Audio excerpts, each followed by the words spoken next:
Welcome to Surya's TV. Devi Sharannavaratri భాగంగా ఈ రోజు శ్రీ మహాలక్ష్మీదేవి అలంకారం. Good evening news. టెండర్ దాఖలు చేయకుండా ప్రైవేట్ వ్యక్తులు అడ్డుకుంటున్నారని వార్తలు రావడంతో గన్నవరం ఎక్సైజ్ పోలీస్ స్టేషన్ తనిఖీ చేసిన deputy commissioner of excise Srinivas.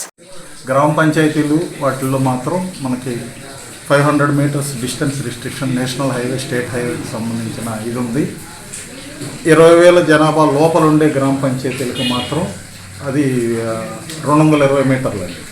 20,000 జనాభాకి పైన ఉండే గ్రామ పంచాయతీలకి అయితే 500 మీటర్స్. అదే నగర పంచాయతీలకి మున్సిపాలిటీస్కి మున్సిపల్ కార్పొరేషన్స్కి అయితే మాత్రం ఎటువంటి నిబంధనలు లేవు. అవన్నీ మున్సిపల్ ఏరియాస్గా డిక్లేర్ చేస్తూ సుప్రీంకోర్టు వారే వాటికి ఎటువంటి రిస్ట్రిక్షన్స్ ఇంపోజ్ చేయలేదు. ఓన్లీ గ్రామ పంచాయతీలకు సంబంధించి మాత్రమే ఇది ఉంది. అది కూడా 20,000 జనాభా లోపు ఉండే వాటికి 220 మీటర్లు, అంతకంటే పైన ఉండే గ్రామ పంచాయతీలకు మాత్రం 500 మీటర్స్ ఇవి వర్తిస్తుంది.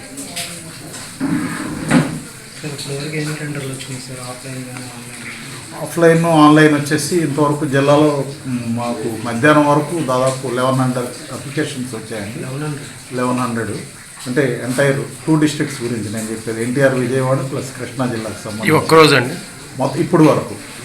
ఇంకా మాకు ఇవాళ రేపు ఎల్లుండి 3 రోజులు టైం ఉంది కాబట్టి కొంత మనకి 236 షాప్స్ 2 జిల్లాలు కాదు. ఇక్కడ 123, ఎన్టీఆర్ విజయవాడ 113. అమ్మవారి సన్నిధిలో క్యూలైన్లో తొలి రోజు నుంచి సరైన వస్తువులు లేక ఇబ్బందులు. క్యూలైన్ పై పర్యవేక్షణ లేని అధికారులు. మంచి ఉద్దేశం కావచ్చు. ఈరోజు నగరపాలక సంస్థలో ప్రతి ఒక్కదాన్ని మేము నోటీస్ చేస్తూ అటు గవర్నమెంట్ కానీ ప్రజలకు కానీ అన్ని రకాలుగా సహకారం అందించాలని నగరపాలక సంస్థ అన్ని రకాల వాళ్ళకి ఏదైతే మమ్మల్ని కార్పొరేషన్లో మమ్మల్ని మా దిశ టీవీ ప్రైమ్ నిందించాలి ప్రైమ్ నిందించు ఒక బీసీ మహిళని ఒక మేయర్ని నేను అడుగడుగున నేను మేయర్ని నాకు ప్రోటోకాల్ ఉందని నేను ఎందుకు చెప్పుకోవాలి? ప్రజా పౌరురాలని చెప్తారు, నేనే ఇచ్చే గౌరవాన్ని నేను అడుగుతున్నాను. ఎక్కడ చూసినా పోలీసులు ఆపేస్తారు, మీకు ఎక్కడ చూసినా మాది డ్యూటీ అంటారు, ఒక బ్యాచ్ ఒకటి మెళ్ళు వేసుకుంటున్నారు, కేర్ఫుల్ అన్నారు. సరే, ఇది ఏది పెడితే ఏ సిస్టమ్ పెడితే ఫేస్ కనిపించట్లేదు భయ్యా, దించండి లోగోలు. మార్నింగ్ 8 నుంచి 10 వరకు దర్శనం అంటే ఆ టైమింగ్లోనే వస్తున్నాం. ఆ టైమింగ్ దాటి కూడా మేము ఏ టైం పడితే ఆ టైం రావడం లేదు, ఎవరిని డిస్టర్బ్ చేయట్లేదు. కానీ ఇచ్చిన టైంకే ఇచ్చిన ప్రోటోకాల్కే మేము వస్తుంటే అడగడాన్ని మా ఏఎంసీ కమిషనర్ని అడిగితే మీకు మేయర్ పోతుందమ్మా, మీకు ప్రోటోకాల్ ఉంటుందమ్మా, మీకెందుకమ్మా ఆ స్టిక్కర్స్, మీకేం అవసరం లేదు, మీరు మీ కారు వేసుకుని వెళ్ళండి, మిమ్మల్ని ఎవరు ఆపేదే లేదు అని చెప్పారు. ఈరోజు ప్రతిరోజు ప్రతి దగ్గర నేను చెప్పుకోవాల్సి వస్తుంది, నేను ప్రోటోకాల్ ఉంది అని. ఎందుకు చెప్పుకోవాలి? ఇదేనా ఇచ్చే గౌరవం? మీరు ఇలాగేనా చేసేది? ఇదైతే మాత్రం నేను ఊరుకునేది లేదు. ప్రోటోకాల్ పాటించాలి. ప్రోటోకాల్ పాటించకుండా మా ఇష్టము మా గవర్నమెంట్ అని అంటే మాత్రం ఊరుకునే పరిస్థితి లేదు. ఒక బీసీ మహిళగా నేను చాలా ఆవేదన చెందాను. ఈరోజు దానికి తగ్గ ఫలితం అన్నది అనుభవిస్తారని తెలియజేస్తున్నాను. బుడమేరు చంద్రబాబు ఇద్దరు మిల్కత్ అయ్యారు. బుడమేరు వరద చంద్రబాబుకి కూటమి ప్రభుత్వానికి 100 కోట్లు మిగిల్చింది. పునరావాసం కోసం 1,40,00,000 ఖర్చు చేశారని పోతిన మహేష్ మండిపడ్డారు. అందరికీ నమస్కారం. విజయవాడ నగరానికి బుడమేరు వరద వచ్చిన తర్వాత బుడమేరు వరద వలన విజయవాడ నగర ప్రజలకి కష్టాలు కన్నీళ్లు మిగిలితే చంద్రబాబు నాయుడు గారికి, తెలుగుదేశం పార్టీకి, కూటమికి మాత్రం కోట్ల రూపాయలు మిగిలాయి. ప్రజలకేమో కష్టాలు కన్నీళ్లు మిగిలాయి. చంద్రబాబు నాయుడు గారికి, తెలుగుదేశం పార్టీకి, కూటమి నాయకులకేమో కోట్ల రూపాయలు మిగిలాయి. బుడమేరు వరదల వలన విజయవాడ నగర ప్రజలు ఆర్థికంగా వేల కోట్ల రూపాయలు నష్టపోతే తెలుగుదేశం పార్టీ నాయకులకు మాత్రం బాగా కలిసొచ్చి వాళ్ళ జేబులు నింపుకునేటువంటి అవకాశం అద్భుతంగా కల్పించింది. ఈ సంఘటన చూసిన తర్వాత మా అందరికి అనిపించింది, బుడమేరు వరద బాబు గారికి కలిసి రావడానికే వచ్చిందేమో అనిపించింది మాకైతే.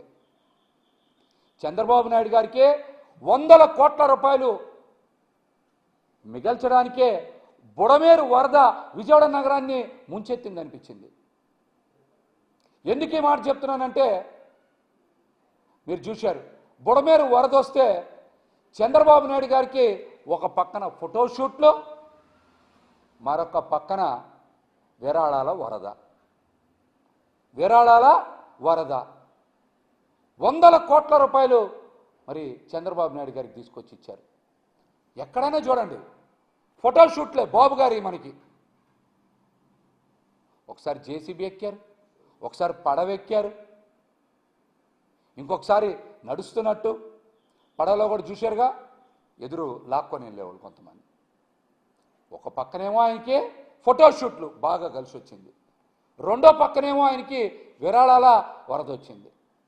అందుకనే మాకు అనిపిస్తోంది ఈ రోజున బుడమేరు చంద్రబాబు నాయుడు గారు బాయ్ అని ఇద్దరు మిలాఖత్ అయిపోయారా అని అనుమానం కలిగింది నాకైతే.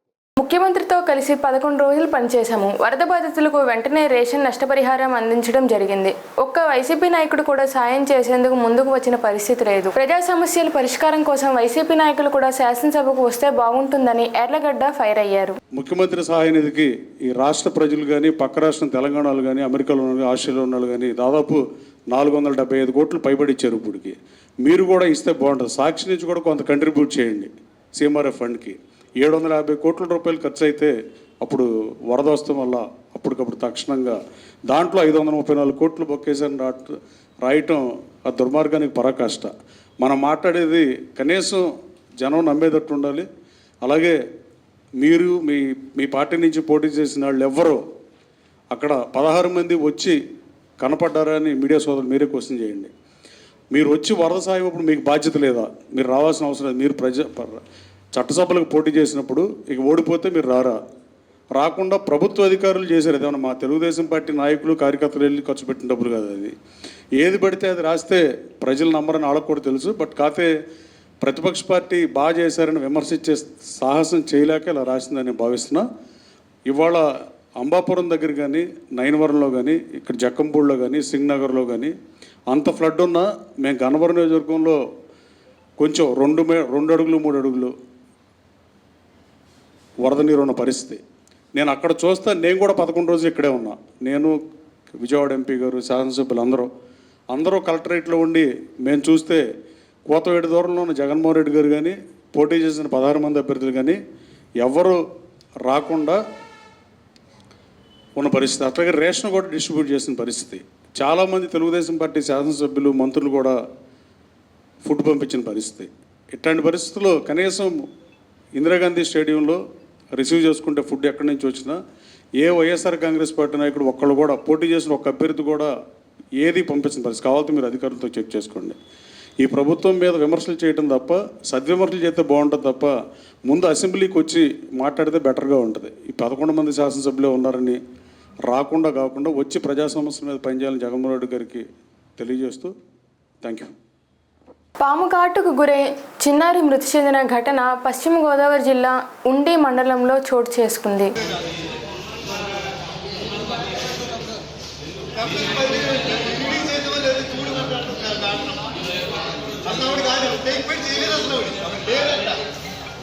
గవర్నమెంట్ హాస్పిటల్ తీసుకెళ్ళి ఇండక్షన్ ఇస్తారు.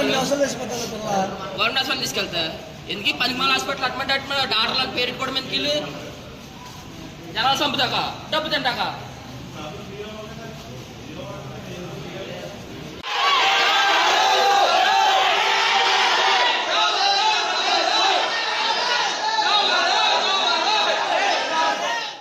కృష్ణా జిల్లా సమగ్ర అభివృద్ధి నా లక్ష్యమని రాష్ట్ర గనుల శాఖ మంత్రి కొల్లు రవీంద్ర పేర్కొన్నారు. ఇటు ఎయిర్పోర్ట్ ఉంది మనకి, ఇక్కడ చూస్తే రేపు పోర్ట్ వస్తుంది. వ్యవసాయంగా కూడా మనం చాలా ముందంజలో ఉన్నాం. వాటర్ వనరులు ఉన్నాయి, అలాగే మెట్ట ప్రాంతం కూడా కొంత ఉంది. ఇక్కడ మనం ఏ రకంగా ఏ రంగాల్లో మన వాళ్ళని అభివృద్ధి పదంలో తీసుకెళ్ళగానే దానికి స్టడీ చేయడానికి, సపోర్ట్ చేయడానికి చాలామంది ఈ జిల్లాల నుంచి వెళ్ళి దేశ విదేశాల్లో సెటిల్ అయిన వాళ్ళు ఉన్నారు. వేరే ప్రాంతాల్లో మంచి ఇండస్ట్రియలిస్ట్గా డెవలప్ ఈనాడు సంస్థ, ఇలాంటి సంస్థలన్నీ కూడా ఈ ప్రాంతం నుంచి వెళ్ళిన వాళ్ళు అక్కడ సెటిల్ అయి ఉన్నారు. కాబట్టి వాళ్ళందరూ సపోర్ట్ కూడా తీసుకుందాం. ఇప్పుడు అతి ముఖ్యమైనది గ్రీన్ హైడ్రోజన్. గతంలో మనం చూసాం విప్లవాలకి ఎక్కడ స్టార్ట్ అయిందంటే మరి ఆనాడు మెకానికల్ వచ్చిన తర్వాత, అంతకుముందు చేతి వృత్తుల తర్వాత ఇండస్ట్రియల్ రెవల్యూషన్ స్టార్ట్ అయింది. ఆ ఇండస్ట్రియల్ రెవల్యూషన్లో ఆ రోజున డీజిల్ ఇంజిన్లు వచ్చినాయి, కిరోసిన్ ఇంజిన్లు వచ్చినాయి, స్టీమ్ ఇంజిన్లు వచ్చినాయి, తర్వాత ఎలక్ట్రిసిటీ వచ్చింది, ఇవాళ కంప్యూటర్లు వచ్చినాయి, సోలార్ వచ్చింది, ఇవాళ మళ్ళీ హైడ్రోజన్, గ్రీన్ హైడ్రోజన్ రాబోతోంది. దానికి ఆంధ్ర రాష్ట్రంలో నాంది కాబోతోంది మచిలీపట్నం అని కూడా ఈ సందర్భంగా తెలియజేస్తుంది. ఎందుకంటే మన సముద్ర ఉత్పత్తుల పక్కన సముద్ర నీరు ఉంది కాబట్టి ఆ వాటర్ని స్ప్లిట్ చేస్తే వచ్చేదే హైడ్రోజన్, ఆక్సిజన్. ఆ హైడ్రోజన్ ఇంధనాన్ని ఇవాళ ప్రపంచం మొత్తం రీసెర్చ్ జరుగుతుంది. ముఖ్యమంత్రి గారు కూడా చాలా ఇంట్రెస్ట్ చూపిస్తున్నారు. ఇక్కడ ల్యాండ్ కూడా ఉంది మనకి. ఆ గ్రీన్ హైడ్రోజన్ కానీ మన మచిలీపట్నం ఇక్కడ తీసుకొస్తే మన జిల్లాని ప్రపంచ స్థాయిలో నిలబెట్టే స్థాయికి మనం ఎదగలుగుతాం. ఆ రకంగా చేయాలంటే మీ అందరి సపోర్ట్ కావాలి. ఇక్కడ చాలా ఇబ్బందులు ఉన్నాయి, నేను తర్వాత చెప్తున్నా ఏమేమి ఎక్కడెక్కడ ఎలా ఉన్నాయనేది. అలాగే ఆరోగ్య రక్షణ మనం మాట్లాడుకున్నాం, విద్య నైపుణ్యం, చాలా మంచి ఆలోచనలు ఉన్నటువంటి వ్యక్తులు ఉన్నారు మనం. ఇందాక వెంకటరావు గారు చెప్పారు, మరి ఆంధ్ర బ్యాంక్ ఎక్కడ పుట్టింది, కృష్ణ పత్రిక ఎక్కడ పుట్టింది, ఇలాంటి ఎన్నో విప్లవాత్మకమైనటువంటి ఈ ప్రపంచానికి చూపించినటువంటి అనేక మంది ఇక్కడ పుట్టారు. సూర్యాస్ టీవీ ఆధ్వర్యంలో అనగా తేదీ 9వ తారీఖున మూలా నక్షత్రం నాడు అన్న సంతర్పణ కార్యక్రమం జరుగుతున్నది. Payakapuram Prakash Nagar municipal complex Surya's TV office నందు జరగనున్నది. బోండా ఉమా గారు ముఖ్య అతిథిగా విచ్చేయనున్నారు.